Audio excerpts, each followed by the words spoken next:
दोस्तों, रेलगाड़ी के एक डिब्बे में अंग्रेज ऑफिसर्स के साथ एक भारतीय व्यक्ति यात्रा कर रहे थे। वो अंग्रेज ऑफिसर उन भारतीय के पहनावे का मजाक उड़ा रहे थे, पर वो भारतीय व्यक्ति बड़े ही शांत बैठे हुए थे। ऐसा लग रहा था कि उनका ध्यान किसी और ही चीज पर केंद्रित है।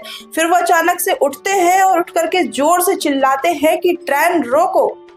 और कोई कुछ समझ पाता कि वो चैन खींच देते हैं। ट्रेन रुक जाती है।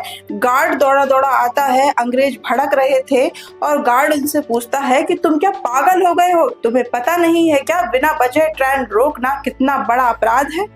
तब वो भारतीय व्यक्ति बोलते हैं कि हाँ, मुझे पता है, पर यदि मैं ट्रेन नहीं रोकता तो इसमें बैठे हुए सैकड़ों व्यक्ति की जान जा सकती थी। आपको पता है आगे पटरी टूटी हुई है, जाइए जाकर के चेक कर लीजिए। तब वो गार्ड और अंग्रेज ऑफिसर जाते हैं, जाकर के चेक करते हैं तो वाकई में वहां पर पटरी टूटी हुई थी, नट बोल्ट खुले हुए थे। वो वापस आकर उनसे पूछते हैं कि तुम्हें कैसे पता कि पटरी टूटी हुई है?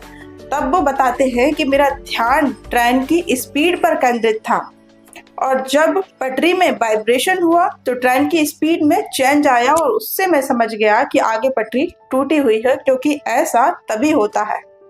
तब उन्होंने पूछा कि महाशय, आप कौन हैं? अपना परिचय दीजिए, आप कोई साधारण व्यक्ति नहीं लगते हैं। तब वो बोलते हैं कि मैं भारतीय इंजीनियर मोक्षगुंडम विश्वेश्वरैया हूँ।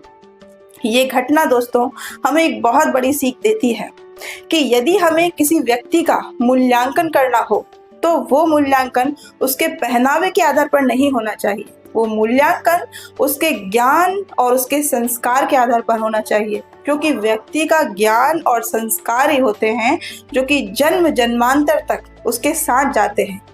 ज्ञान अर्जित किया जाता है और संस्कार व्यक्ति के गुण कर्म स्वभाव से बनते हैं। तो व्यक्ति का गुण कर्म स्वभाव देखिए, पहनावे का क्या है? शरीर तक नहीं रहता तो उस पर डला कपड़ा क्या ही चीज है। साड़ी सूट पहनने वाली मेरठ कांड की महिला ने अपने पति के टुकड़े कर कर रख दिए और आधुनिक पोशाक पहनने वाली सुनीता विलियम्स अंतरिक्ष से लौटकर दुनिया का, देश का नाम रोशन कर रही हैं।